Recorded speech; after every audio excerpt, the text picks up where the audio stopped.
China called for an investigation into indigenous children's remains found at a former boarding school in Canada, sparking anger from Canadian Prime Minister Justin Trudeau. Last month, the remains of over 200 children, some as young as 3 years old, were found at the former Kamloops Indian Residential School in British Columbia.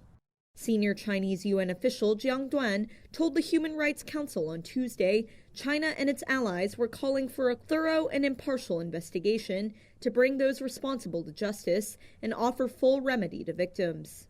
We are deeply concerned about the serious human rights violations against the Indigenous people in Canada.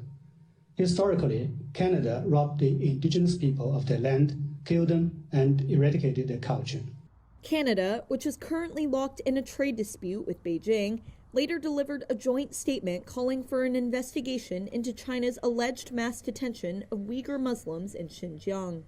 Beijing denies all allegations of Uyghur abuse and describes the Xinjiang camps as vocational training facilities to combat religious extremism.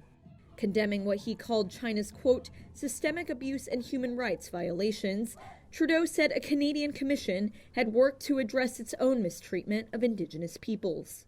He further asked, quote, where is China's Truth and Reconciliation Commission?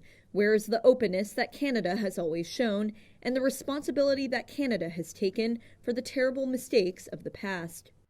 Canada's Truth and Reconciliation Commission found in 2015 that its residential school system, which forcibly separated Indigenous children from their families, constituted cultural genocide.